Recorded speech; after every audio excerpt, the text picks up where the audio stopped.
नमस्कार। आज हम बात कर रहे हैं उत्तर प्रदेश के सीतापुर जिले से आई एक काफी परेशान करने वाली घटना के बारे में। जी इसने बेसिक शिक्षा विभाग में ना काफी हलचल मचा दी है। जी मामला एक शिक्षक और बेसिक शिक्षा अधिकारी मतलब बीएसए के बीच एक गंभीर टकराव का है। और ये घटना देखा जाए तो इसमें कई परतें हैं। बिल्कुल। और देखिए, हमारे पास इस पूरे मामले को समझने के लिए कई स्रोत भी हैं, जैसे कुछ अखबारों की रिपोर्ट्स हैं, फिर शिक्षकों के अपने अनुभव और उनकी प्रतिक्रियाएं भी हैं जो सोशल मीडिया वगैरह से सामने आई हैं। हाँ, तो इन्हीं के आधार पर हम आज कोशिश करेंगे कि इस घटना के अलग-अलग पहलुओं को थोड़ा खंगालें, समझें। हाँ, हमारा इरादा सिर्फ ये नहीं है कि बस बता दें कि क्या हुआ, बल्कि गहराई में जाके ये समझना है कि भाई हुआ क्या असल में, कौन से तथ्य सामने आए हैं, अलग-अलग पक्ष क्या कह रहे हैं और वो कौन से सवाल हैं जिनका जवाब अभी बाकी है। तो चलिए इस पूरे मामले को थोड़ा परत दर परत खोलते हैं। जरूर।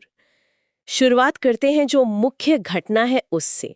ये मामला है सीतापुर के एक प्राइमरी स्कूल के हेडमास्टर हैं श्री बृजेंद्र वर्मा और जिले के जो बेसिक शिक्षा अधिकारी हैं बीएसए, उनके बीच हुए एक टकराव का। हम्म श्री वर्मा की उम्र भी लगभग 50 साल के करीब बताई जा रही है।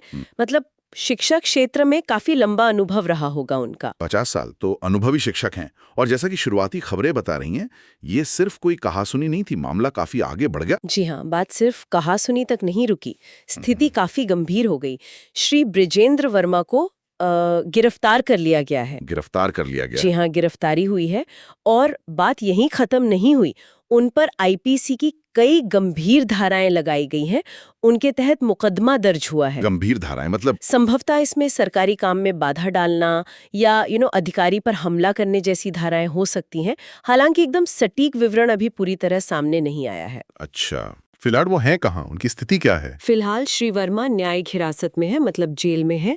और यही बात है जो शिक्षक समुदाय में सबसे ज्यादा गुस्सा पैदा कर रही है कि भाई एक अनुभवी शिक्षक इस तरह से सलाखों के पीछे हैं, और वो भी ऐसी हालत में जहां खुद उनके साथ मारपीट के आरोप लग रहे हैं। ये वाकई में चिंताजनक स्थिति है। अच्छा, अब आते हैं आरोपों और पलटा आरोपों पर। ऐसी क्या नौबत आई कि मामला इतना बढ़ गया? कुछ दावे ऐसे भी आ रहे हैं कि शायद बीएसए की तरफ से शिक्षक के साथ कोई अपमानजनक बर्ताव हुआ था, जिसने चिंगारी का काम किया हो। सही कहा। कई शिक्षकों की प्रतिक्रियाओं में और कुछ अंदरूनी चर्चाओं में भी ये बात बार बार उठ रही है कि घटना की शुरुआत शायद बीएसए के कथित अपमानजनक रवैये से हुई। अब ये जानना तो मुश्किल है कि असल में क्या कहा गया या क्या हुआ, पर इस दावे ने पूरे मामले को एक अलग एंगल दे दिया है। अच्छा, इसी संदर्भ में एक स्रोत ने एक पुरानी कहावत भी कोट की, कोई यूं ही बेवफा नहीं होता। दिलचस्प कहावत है सिचुएशन में। इसका मतलब ये है कि शायद इस घटना के पीछे कुछ पुरानी कड़ियां भी हो सकती हैं, या पहले से कोई तनाव चल रहा हो। ऐसा नहीं कि बस अचानक एक दिन में ये सब हो गया। बिल्कुल, ये कहावत इसी तरफ इशारा करती है कि जो सतह पर दिख रहा है शायद वो पूरी कहानी न हो सकता है कोई पुराना प्रशासनिक दबाव हो, कोई पुराना विवाद हो, या शिक्षकों की जो आम समस्याएं होती हैं उनको लेकर कोई अनसुनी हुई हो, जिसने इस स्थिति को विस्फोटक बना दिया। और इसी वजह से कई लोग, खासकर शिक्षक संगठन, ये मान रहे हैं कि अब तक जो भी कार्रवाई हुई है वो एक तरफा है, एक पक्षीय कार्रवाई शब्द का इस्तेमाल हो रहा है। एक तरफा कार्रवाई जी। मतलब कि सारा फोकस और सजा सिर्फ शिक्षक पर है और दूसरी तरफ के जो आरोप हैं उन पर कोई ध्यान नहीं दिया जा रहा। हाँ, मोटे तौर पे यही आरोप है। शिक्षकों का कहना है कि भाई अगर शिक्षक पर इतनी गंभीर धाराएं लगा दी तो शिक्षक के साथ जो मारपीट हुई उसका क्या? हाँ, सवाल तो आजिब है। उनकी मांग है कि न्याय तो दोनों तरफ से होना चाहिए ना। हाँ। रिपोर्ट्स और शिक्षकों के बयान ये कह रहे हैं कि आरोप है कि बीएसए ऑफिस के कुछ कर्मचारी, मतलब बाबू लोग, और शायद कुछ बाहरी लोग भी थे, उन्होंने मिलकर श्री वर्मा के साथ मारपीट की। बाहरी लोग भी? जी, ऐसा कहा जा रहा है। और उनके शरीर पर जो चोटें आई हैं, जिनका जिक्र बार बार हो रहा है, वो इन आरोपों को कहीं ना कहीं बल देती हैं। अगर ये सच है कि ऑफिस के कर्मचारी और बाहरी लोगों ने मारपीट की, तब तो ये सिर्फ एक अधिकारी और शिक्षक के बीच का पर्सनल झगड़ा नहीं रह जाता। ये तो एक तरह से संगठित हिंसा जैसा लगता है। निश्चित रूप से। और यहीं पर मामला और पेचीदा हो जाता है। अगर दफ्तर के कर्मचारी इस तरह की हिंसा में शामिल हैं, तो ये पूरी व्यवस्था पर गंभीर सवाल खड़े करता है। क्या उन्हें किसी का संरक्षण था? क्या ये सब अचानक गुस्से में हुआ या किसी के इशारे पर हुआ? ये सारे सवाल जांच के विषय हैं। बिल्कुल। अच्छा, इस पूरे मामले में एक और नाम सामने आ रहा है। एक सहायक अध्यापिका हैं, अवंतिका गुप्ता। कहा जा रहा है कि वो भी किसी न किसी तरह इस विवाद के केंद्र में हैं। जी हाँ, अवंतिका गुप्ता उसी स्कूल में सहायक अध्यापिका हैं जहां श्री ब्रजेंद्र वर्मा हेडमास्टर हैं। जानकारी ये है कि उनकी ड्यूटी हाल ही में शायद 22 जुलाई 2024 से ITI की परीक्षाओं में सचल दस्ते में भी लगाई गई थी। सचल दस्ता मतलब वो फ्लाइंग स्क्वाड जो एग्जाम में नकल वगैरह रोकने के लिए इंस्पेक्शन करते हैं। बिल्कुल वही। ये उनकी रेगुलर स्कूल ड्यूटी के अलावा एक एक्स्ट्रा जिम्मेदारी थी।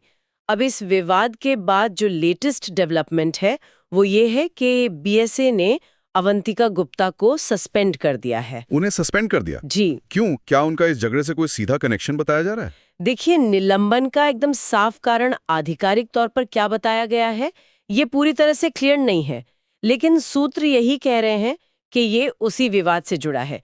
पर जो बात सबसे ज्यादा ध्यान खींच रही है और जिस पर सवाल उठ रहे हैं वो है निलंबन का तरीका। निलंबन का तरीका? जी। उसमें क्या खास बात है? खास बात यह है कि सस्पेंशन के बाद उन्हें उनके मूल स्कूल या किसी और स्कूल में भेजने के बजाय BRC महमूदाबाद पर अटैच करके उपस्थिति देने को कहा गया है। BRC मतलब ब्लॉक रिसोर्स सेंटर। BRC, ये थोड़ा अजीब नहीं है? हाँ। अगर विवाद, जैसा कि कुछ रिपोर्ट्स कह रही हैं, स्कूल में अटेंडेंस या किसी काम को लेकर था, तो सस्पेंशन के बाद भी उन्हें स्कूल न भेजकर BRC क्यों अटैच किया?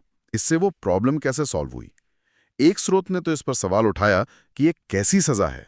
सही पकड़ा आपने, यही मुख्य सवाल है। शिक्षकों के बीच ये चर्चा जोरों पर है कि भाई अगर उन्हें स्कूल से हटाना ही था तो किसी दूसरे स्कूल में अटैच कर देते, जैसा कि नॉर्मली ऐसे मामलों में होता है। हाँ, आमतौर पर तो यही होता है। BRC पर अटैच करने का क्या मतलब है, खासकर जब वो जगह टीचिंग के लिए है ही नहीं?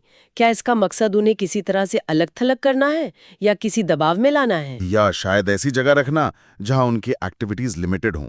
इस कदम से तो शक और गहराता है। एक सूत्र ने तो मजाकिया लेकिन गंभीर लहजे में कहा भी है, कुछ तो गड़बड़ है दया। बिल्कुल। ये सीधे सीधे सस्पेंशन की कार्रवाई और नियत पर शक जताता है। जी, ये निलंबन अपने आप में कई सवाल छोड़ जाता है और ऐसा लगता है कि ये मामले को सुलझाने के बजाय शायद और उलझाने की कोशिश हो। क्या ये किसी तरह से मुख्य विवाद से ध्यान हटाने की कोशिश है या फिर सहायक अध्यापिका पर दबाव बनाने का तरीका? ये तो जांच के बाद ही साफ हो पाएगा। इन सारे डेवलपमेंट्स को देखते हुए ये तो जाहिर सी बात है कि एक निष्पक्ष जांच की मांग उठ रही होगी। हाँ, और ये मांग बहुत जोरदार तरीके से उठाई जा रही है। सिर्फ शिक्षक समुदाय ही नहीं बल्कि जो भी इस मामले को फॉलो कर रहे हैं वो एक हाई लेवल और निष्पक्ष जांच की जरूरत महसूस कर रहे हैं। मांग ये है कि जांच ऐसी हो जो किसी भी तरफ के दबाव में ना आए और सच सामने लाए। इस निष्पक्ष जांच के दायरे में क्या-क्या लाने की मांग है? मतलब किन खास पहलुओं पर जोर दिया जा रहा है? सबसे पहली और बड़ी मांग है कि घटना वाली जगह यानी BSA ऑफिस और उसके आसपास के एरिया की पूरी CCTV फुटेज को खंगाला जाए। हाँ, वो तो आजकल सब जगह होते हैं कैमरे। बिल्कुल। उन फुटेज से शायद घटना का असली सीक्वेंस, कौन पहले अग्रेसिव हुआ और मारपीट की घटना का सच, ये सब सामने आ सकता है। ये तो बहुत जरूरी सुराग हो सकता है। और उन लोगों के बारे में क्या जिन्होंने कथित तौर पर ब्रजेंद्र वर्मा के साथ मारपीट की? ये जांच का दूसरा सबसे अहम पॉइंट है।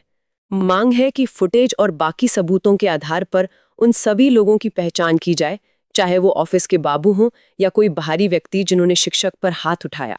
और सिर्फ पहचान ही नहीं, उनके खिलाफ भी वैसी सख्त कानूनी कार्रवाई हो जैसी शिक्षक के खिलाफ की गई है। ये जरूरी है कि कार्रवाई एक तरफा ना लगे। बिल्कुल, मतलब न्याय का तराजू बराबर रखने की मांग है। ये सब सुनकर ऐसा लग रहा है कि प्रदेश भर के जो शिक्षक हैं उनमें इस घटना को लेकर काफी गुस्सा और बेचैनी है। उनकी प्रतिक्रिया कैसे सामने आ रही है? शिक्षक बिरादरी के सम्मान और सुरक्षा पर एक तरह के हमले के तौर पर देख रहे हैं। अच्छा। वो अपने साथी शिक्षक के सपोर्ट में खुलकर सामने आ गए हैं। किस तरह का समर्थन दिख रहा है? कोई प्रोटेस्ट वगैरह हुए हैं या ज्ञापन दिए गए हैं? विरोध दर्ज कराने के लिए एक बड़े लेवल की प्लानिंग हुई है।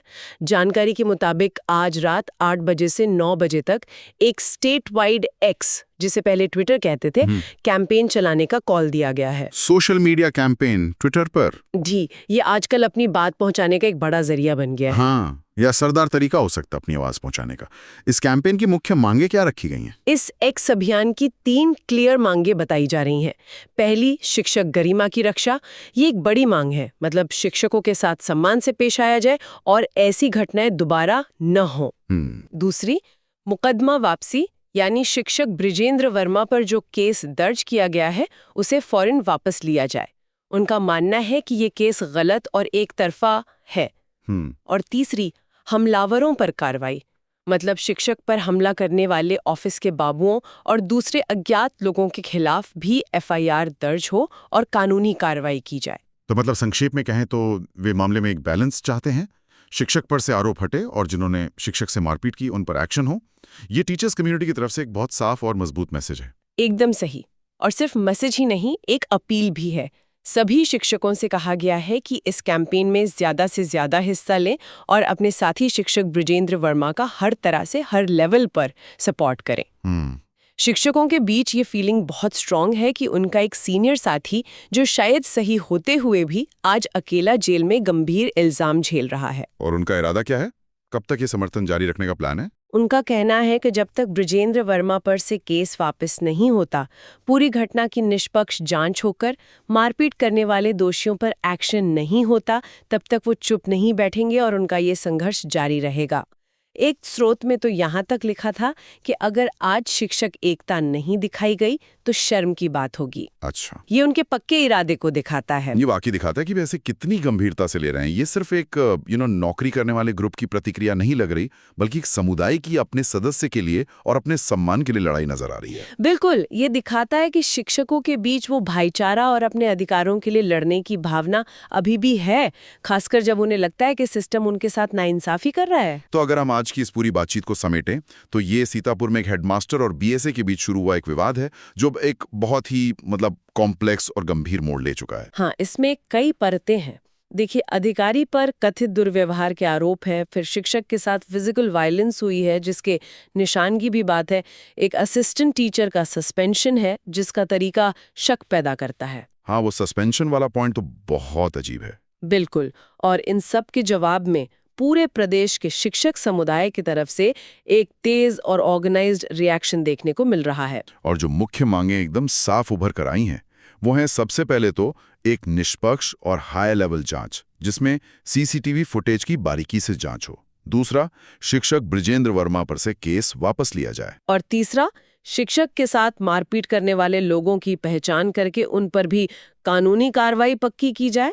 और आखिर में इस पूरी प्रोसेस के जरिए शिक्षक की गरिमा को बहाल किया जाए और भविष्य में ऐसी घटनाएं ना हो, इसे रोका जाए। ये घटना अपने आप में तो चिंताजनक है ही, लेकिन ये कुछ बड़े और बुनियादी सवाल भी खड़े करती है जिन पर शायद हमें सोचने की जरूरत है। ये सोचने पर मजबूर करती है कि हमारी शिक्षा प्रणाली के अंदर, खासकर ग्रासरूट लेवल पर, पावर इक्वेशंस कैसे काम करते हैं। अधिकारियों और शिक्षकों के बीच के रिश्ते अक्सर इतने तनाव भरे क्यों हो जाते हैं। और इससे भी जरूरी सवाल ये उठता है कि ऐसी टकराव की स्थितियों में निष्पक्षता कैसे सुनिश्चित की जाए, जब एक तरफ प्रशासनिक ताकत हो और दूसरी तरफ एक कर्मचारी, तो सच्चाई तक पहुंचना और न्याय करना कितना मुश्किल हो जाता है ना। हाँ, बिल्कुल। शिक्षक की गरिमा, जो टीचिंग के लिए इतनी जरूरी है, और सिस्टम को चलाने के जो दबाव होते हैं, उनके बीच एक हेल्दी बैलेंस आखिर कैसे बनाया जा सकता है। ये कुछ ऐसे बड़े सवाल हैं जो ये एक अकेली घटना हमारे सामने रखती है और जिन पर शायद आगे और सोचने विचारने की जरूरत होगी।